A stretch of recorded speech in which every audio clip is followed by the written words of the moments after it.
देखिए, राघव चड्ढा कोई बहुत बड़े इकोनॉमिस्ट नहीं है। वो मैं वही कह रहा हूँ, कल उनका फेस सामने आया है। मेरा ये मानना है, मीडिया भी इस बात को जानता है, जो पेट्रोल डीजल में जो पैसा ज़्यादा इकट्ठा हुआ वो नेशनल हाईवेज बनने के लिए। जब नेशनल हाईवेज बनते हैं तो हमारा जीडीपी बढ़ता है, देश की ट्रांसपोर्टेशन बढ़ती है और इससे देश बहुत आगे निकलता है। ये यहाँ का नहीं, ये दुनिया का पैमाना है। अब राघव चड्ढा कहें, उसका जवाब तो वही देंगे जिन्होंने सुना है, पर मैं नहीं मानता कि इस बात में कोई ज़्यादा दम हो कि इतना पैसा ये ले गया।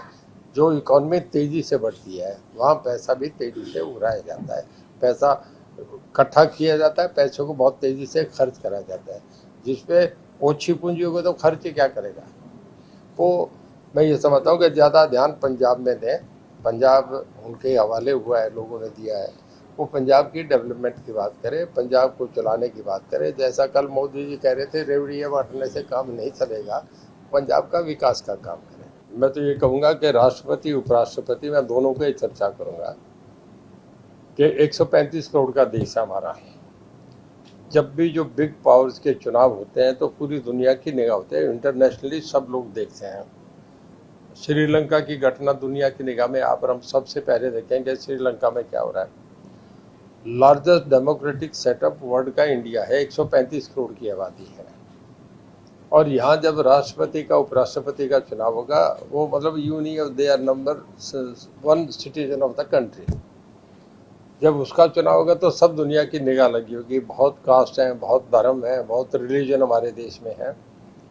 तो बड़ी एक आश्चर्यजनक बात होगी लोगों के लिए कि एक आदिवासी महिला को नंबर 1, जैसे स्कूल में पढ़ने में दिक्कत थी, जो बहुत साधारण परिवार से थी, जहाँ सड़क नहीं थी, कुछ नहीं था, वैसे लोगों को उठा के देश का 1 नंबर पद पे बिठाया गया है। और रणदीप धनखड़ जो कि हमारे उपराष्ट्रपति बनने जा रहे हैं, वो भी एक किसान के बेटे हैं और उसको भी इस पद के लिए चुना गया है। बहुत कमिटमेंट के आदमी है, बाहर के प्रेसिडेंट है, बहुत वेल एजुकेटेड है और मैं समझता हूँ बहुत कमिटमेंट के आदमी है, बढ़िया देश के लिए। दोनों ही पद बहुत जचे हुए लोगों को मिले हैं और एक बढ़िया मैसेज ये गया कि बाहर लोगों को एक हमारे देश के लिए है कि बहुत धर्म है, बहुत राष्ट्र है, बहुत संप्रदाय बसते हैं, माइनॉरिटी मेजॉरिटी सब रहती है। इसमें कितनी बार माइनॉरिटी को मौका मिला है। देखिए, सिख देश का प्रेसिडेंट बना, मुस्लिम देश का प्रेसिडेंट बना, साउथ के बहुत बार लोग प्रेसिडेंट बने, अब्दुल कलाम आज़ाद देश के राष्ट्रपति बने और उसके बाद दूसरे बहुत लोग राष्ट्रपति बने। तो मेरा कहने का मतलब कि एक आदिवासी भी देश का राष्ट्रपति बन रहा है। इसका मतलब ये है कि वाकई हिंदुस्तान में डेमोक्रेसी जो है बहुत हेल्दी डेमोक्रेसी है, इसके रूट्स बहुत मजबूत हैं। और जो अम्बेडकर जी ने संविधान बनाया था कि जिसमें कॉन्स्टिट्यूशन सबसे ऊपर है, हर आदमी को बराबर का राइट बनता है, वो बन के आते हैं। ये इसमें साबित हुआ है, इसमें मोहर लगी है। देखिए, कुछ चीज़ें इंटरनेशनल हैं। यूक्रेन के वार के बाद डीजल के रेट भी बढ़े हैं, कोल के रेट भी बढ़े हैं। ये चीज़ें आप और हमारे बस की बात नहीं होती। किन कंट्रीज पे बैन कर दिया जाता है, अमेरिका बैन कर देता है तो उसका बाजार अगले दिन कुछ और फर्क पड़ जाता है। ये बहुत मैथमेटिकली क्वेश्चन है। इसका कोई आप और हम समझे कि 1 मिनट में किसी बात का जवाब दिया जाए तो पॉसिबल नहीं। देखिए, दुखद घटना है पर तुरंत इस पर एक्शन लिया गया, फोर्स लग गई थी तुरंत। हमारे डीजीपी और एडीजी सीआईडी और सब फोर्स वहाँ पहुँच हुई थी, क्योंकि अब ये मैटर सब जुडिस हो गया, जुडिशियल इंक्वायरी दे दी गई। तो अब इस पर कुछ कहना नहीं बनता, देखते हैं क्या रिजल्ट आता है। मेरा ये मानना है जल्दी फैसला होगा। इस तरीके से इस मामले को लेकर जुडिशियल इंक्वायरी के आदेश सरकार की तरफ से उसे किस तरीके से देखते हैं? देखिए, लोगों में एक डीएसपी की डेथ होने के बाद लोगों में एक संशय को दूर करना था, तो बढ़िया ये तरीका है कि जुडिशियल इंक्वायरी करा दो। जो चीज़ें सामने आती कि किसी पर शंका नहीं होगी, कोई कहेगा कि जिसको ठीक से नहीं देखा। जुडिशियल इंक्वायरी सबसे बेस्ट पैरामीटर वो दे दिया गया। एक सर, बिजली कनेक्शन दिए जाने थे, उसमें हम कितने पहुंचे हैं अब तक, क्या हम लक्ष्य हासिल कर पाए?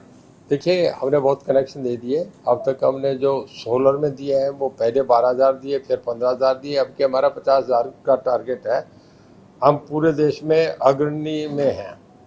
दूसरे जो हमारे ट्यूबवेल हैं वो 80,000 थे, वो 80,000 में हमने अब तक 37,000 लगा दिए, अगले 13,000 रहते हैं, वो मैं समझता हूँ अगले 1 महीने में करके हम 50,000 ट्यूबवेल लगा देंगे।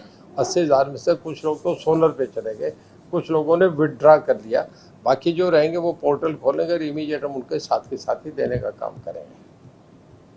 मंत्री जी अरविंद केजरीवाल गुजरात में जा रहे हैं, पंजाब में, हरियाणा में, हर जगह बिजली फ्री करने की घोषणा कर रहे हैं और हरियाणा सरकार के साथ आपके कार्यकाल में भी आपका जो डिपार्टमेंट है काफ़ी प्रॉफिट में चल रहा है, तो ऐसा नहीं लगता कि जो प्रॉफिट में है उसका कुछ फायदा जो है हरियाणा की जनता को भी मिले और बिजली की दामों में कटौती हो? देखिए, दामों की कटौती ये तो एक कैबिनेट के फैसले देके करे जाते हैं, हमारे सामने प्रायोरिटी होती है।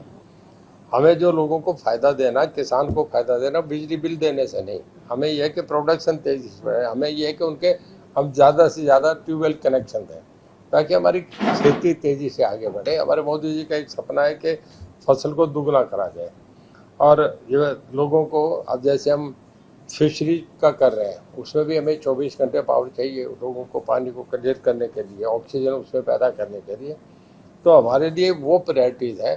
बिल घटाना बढ़ाना ये तो करते रहेंगे, जब फाइनेंशियली इम्प्लीकेशन होगी, पैसा पास होगा तो ये भी कर देंगे, कोई विषय नहीं है।